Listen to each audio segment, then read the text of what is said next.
quite dead. A doornail. Certificate of death, sir. Stop! Go away, Predok. Tuppence is tuppence. I say! Delinquents.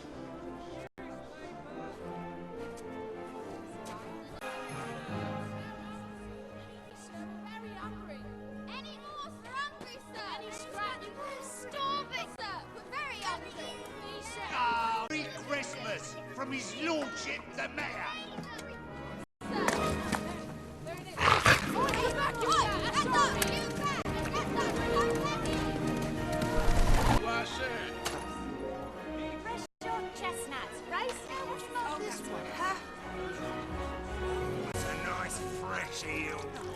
Here is the Father, the Son, and the Holy Ghost. Get lost. And under which one is the P? Boom, boom, boom, boom, boom. Get out of it. We are. Just now. Christmas, Uncle. God save you. Humbug. Christmas humbug? Uncle, you don't mean that. Merry Christmas. What reason have you to be merry? You're poor enough. What right have you to be so dismal? You're rich enough. Humbug! Don't be cross, Uncle. What else can I be when I live in such a world of fools as this? Merry Christmas. What's Christmas time to you but a time for paying bills without money? A time for finding yourself a year older and not a penny richer? If I could work my will, every idiot who goes about with Merry Christmas on his lips should be boiled in his own pudding and buried with a stake of holly through his heart. Uncle! Nephew! Keep Christmas in your own way and let me keep it in mine. Keep it? But you don't keep it. Let me leave it alone, then. Much good it has ever done you. There are many things from which I have derived good and have not profited. Christmas being among them. But I've always thought of Christmas as a kind, charitable time. The only time when men open their shut-up hearts and think of all people as fellow travellers to the grave and not some other race of creatures bound on other journeys.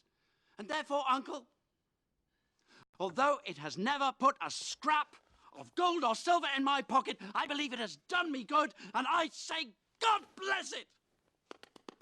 We hear another sound out of you, Cratchit, and you'll keep Christmas by losing your situation. Quite a powerful speaker, sir. I wonder you don't go into Parliament. Don't be cross, Uncle. Come, dine with us tomorrow. I'll see you in hell first. But why? Why so cold-hearted, Uncle? Why? Did you get married? I fell in love. Because you fell in love. Afternoon. I want nothing from you. I ask nothing of you. Why can't we be friends? Good afternoon. I'm sorry with all my heart to find you so resolute. But I've made the trial in homage to Christmas, and therefore, Merry Christmas, Uncle! Good afternoon. And a Happy New Year! Good afternoon! And a very Merry Christmas to you too, Mr. Cratchit. Merry Christmas to you, sir. Another one. Clerk, making 15 shillings a week. And with a wife and family. Talking about a Merry Christmas. Retired to Bedlam. Good afternoon. Scrooge and Marley's, I believe. I've the pleasure of addressing Mr. Scrooge or Mr. Marley. Mr. Marley has been dead these 7 years. He died 7 years ago. This very night. We have no doubt that his generosity is well represented by his surviving partner.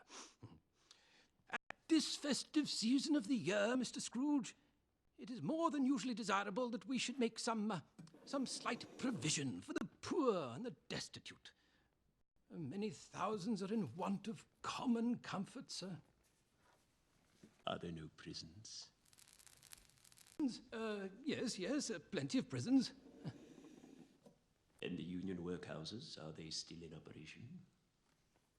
They are. I wish I could say they were not. The treadmill in full vigor? Very busy, sir. Good. I was afraid something had occurred to stop them in their useful course. Yes, at this festive season, a few of us are endeavouring to raise a fund to buy the poor some meat and drink and means of warmth. What shall we put you down for? Nothing. Oh, you wish to remain anonymous? I wish to be left alone. I don't make merry myself at Christmas, and I can't afford to make idle people merry. I support the establishments I have mentioned, and those who are badly off must go there. Many cannot go there, and, well, frankly, many would rather die. Then they had better do it, and decrease the surplus population. Good afternoon, gentlemen. Afternoon. You'll want all day tomorrow, I suppose. Well, quite convenient, sir. It's not convenient, and it's not fair. If I were to dock you £0.50 for it, you'd think yourself ill-used. And yet you don't think me ill-used when I pay a day's wages for no work. It's only once a year, sir. What excuse for picking a man's pocket every 25th of December? I suppose you must have the whole day. Be here all the earlier the next morning. In honor of Christmas Eve! Margaret! Here! Does everything seem to happen to me? Get away! Hold it, Dash.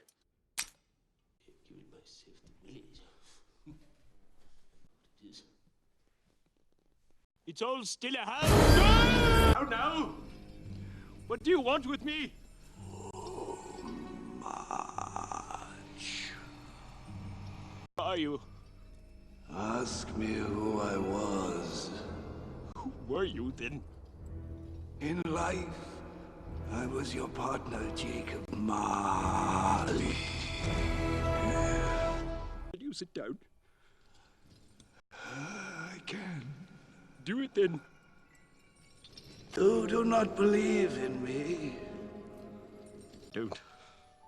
Why do you doubt your senses? Because the littlest thing can affect them. A slight disorder of the stomach can make them cheat. You may be an undigested bit of beef, a lot of mustard, a crumb of cheese, a fragment of underdone potato. There's more of gravy than of grave about you, whatever you are. Dreadful apparition! Why do you trouble me? A man of worldly mind, do you believe in me or not? I do! I must!